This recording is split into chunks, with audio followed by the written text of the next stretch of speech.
All right, we're back with Harlem, Season 3, Episode 6, Part 2. I'm Asha Sarisha, your favorite life coach. Let's get into it.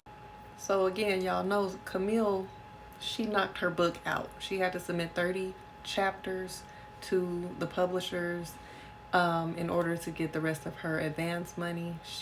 She knocked it on out. To her surprise, her publisher really enjoyed the book.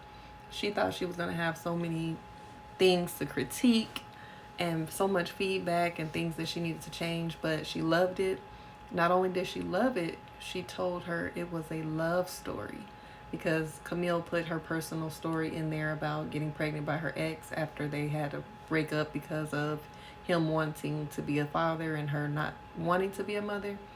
And so something happened to her when she labeled this a love story. Something clicked in her mind. And honestly, this is a love story, you know. It isn't perfect, but they have had such a journey on their love story, and never once did they ever say that they didn't love each other. It was just like certain circumstances didn't allow them to be together, whether that was him moving to another country and her deciding to choose her dreams, or him deciding to choose his desire to be a father. So it's almost like they've always been such a great couple together, but something has always kept them apart. And this is a lot of people's love story, where it's not always first comes love, first comes love, then comes marriage, then comes the baby and the baby carriage. Sometimes there's some different paths that people take, and sometimes it leads them right back to each other. And sometimes it doesn't. So we'll see what happens with them. So Quinn finally decides to meet up with Seth and his other partner, Sabrina. When she walks up, they're at the bar. Seth and Sabrina are already sitting at the bar. She greets Seth first with a kiss, and she's like, is this awkward? They're fine with it. She sits there. You could tell that she's nervous. You could tell she's uncomfortable. So Seth's like, let me just give y'all an opportunity to talk and get to know each other. He leaves, but not before giving Sabrina a kiss, which clearly made Quinn uncomfortable, but she's like, okay, I'm here, I'm open, let me just hear her out. He leaves, they sit there and talk. Sabrina instantly like, oh yeah, you all are so cute together, I've seen your dates. And she's like, he's showing you pictures of us? She's like, yeah. I saw your selfies, you know, you went on this date, that date. I'm sure he could show you some of us. Like, we went on a picnic last week. And she's just doting about him and talking about him like this is the norm for her. It's clearly bothering Quinn, but she's still there. She's still open. She orders her a drink. And so Sabrina gets right to it. She just cuts to the chase. She's like, you know, we're very health conscious when it comes to our sexual health. I get tested twice a month, full panel. Here are my results, negatives. And I love also the fact that she brought up full panel, because a lot of people don't know when it comes to STD testing, this is a former nurse speaking, but most of your basic STD tests, when you go and ask or request that from your provider, or if you go to a clinic or whatever, they're going to test you for chlamydia, gonorrhea, and HIV. There are so many other things that you can be tested for if you request a full panel. If you don't have symptoms of these things, most likely a doctor is not going to suggest them. But there's syphilis, there is hepatitis A, B, and C. Not all of them are sexually transmitted, but there's hepatitis panel. There's herpes, there's HPV. There's all type of other things that people can have and contract and give to other people if they are positive. So she mentions the fact that she is negative for everything, including herpes. And she says, you know, and that's, you know, rare, because 80% of people have herpes. And I'm not sure if that statistic is correct, but if it's not, it's pretty close. I know the physician that I used to work with said that the people online say it's like 1 in 5, but it's really close to like 1 in 3. He was a part of an actual study. And unfortunately, for people that look like me, black women, it's 50% of black women. And I feel like if 50% of black women have positive tests, where they getting it from. And most black women are being with black men. Black men are not getting tested, or men in general don't get tested as much, I feel. Not saying that some of them don't, but a lot of them do not.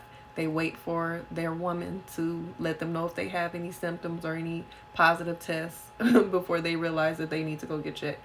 And that's a whole nother subject. Go get your test. Be informed of your status. And I will say that 80% of people that have herpes don't know. So I know that statistic is accurate, but I feel like that was a great thing to shine light on with the full panels. She talks about, you know, I want you to get tested as well. And if you ever are intimate with any other partner outside of us, then I need to know their name and their details. And so as she's saying all this, Quinn just spits her drink out because she's just overwhelmed with the information and just the whole idea of being involved in this ethically non-monogamous relationship and having to share all of her intimate details with all of these people. And it's just too much. And she's like, this ain't for me. She walks out.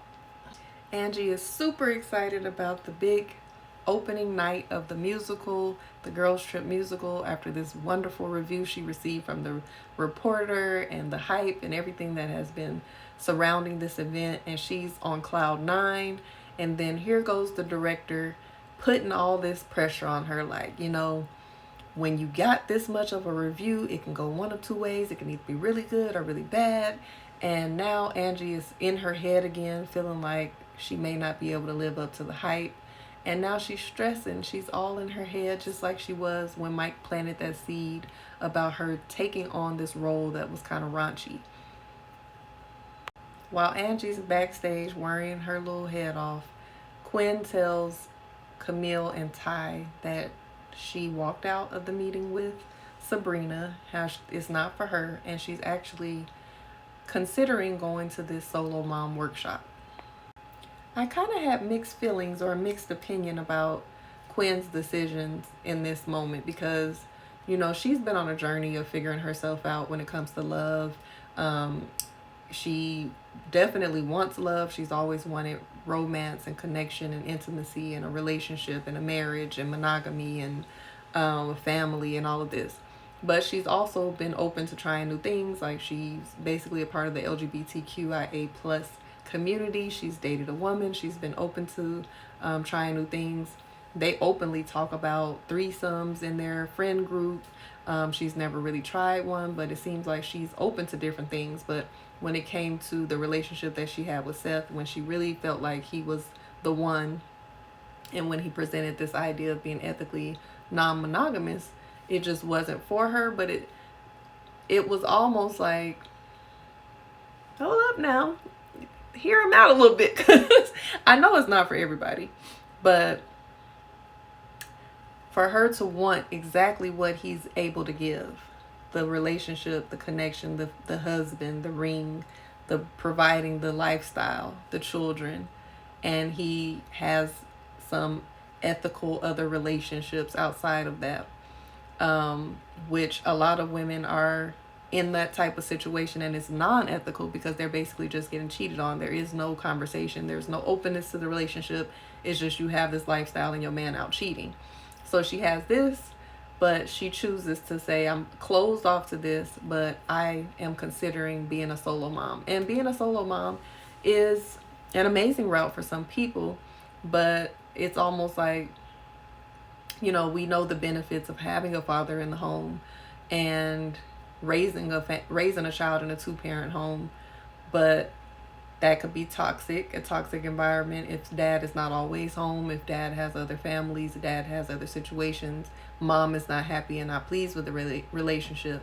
But then being a solo mom can come with its own issues too. But she did feel inspired seeing how Camille was getting ready to take on this journey that wasn't ideal for her. But she's not really going to be a solo mom because she has Ian as well, even though they weren't together, they are co-parenting together. And then she was inspired by Brittany, who's taken on this journey as well. So what are your thoughts? Do you feel like taking on being a solo mom is a better option than being in a ethically non-monogamous relationship? And I'm not saying that one is better than the other, but what are your thoughts? Come back